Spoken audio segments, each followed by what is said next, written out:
I noticed that you had some funny fan encounters in the series, or that Seth and Jeremy met people who had watched Eternal and were like big fans of the show. Have you had any strange fan encounters yourselves over the years? Yeah, the fan encounters in the show are pretty good reflections of the encounters that we've had, right?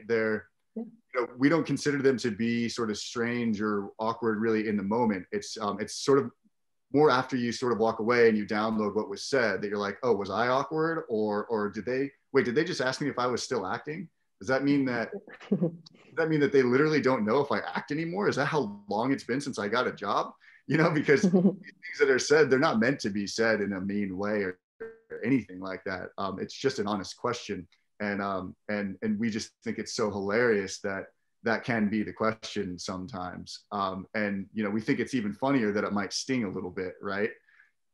Because this is what we asked for. Like we're not feeling sorry for ourselves. And so I think there's just sort of a mismatch in where they think you should be in your life and where you actually are in your life that happens sometimes in the conversation, or there's just things that get lost in translation because in that moment, you're sort of, you're having two totally different experiences.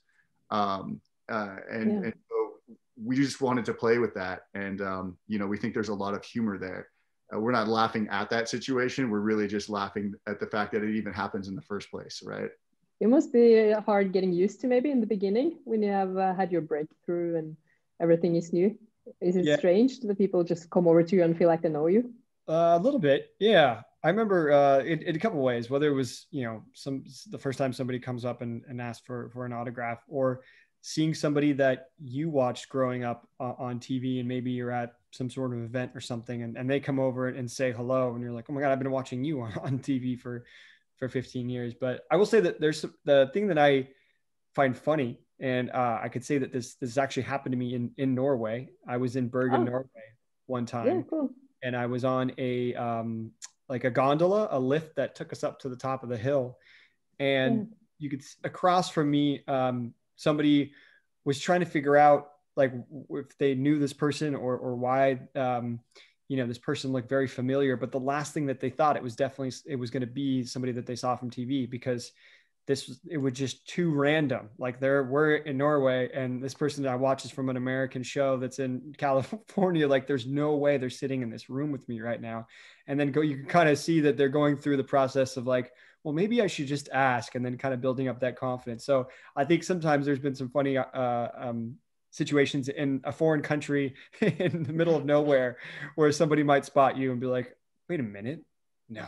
Well, yeah, and they constantly try to figure out, and they also don't think that you notice them like really looking at them up and down, or they're looking at you up and down trying to figure it out. So I always find that funny.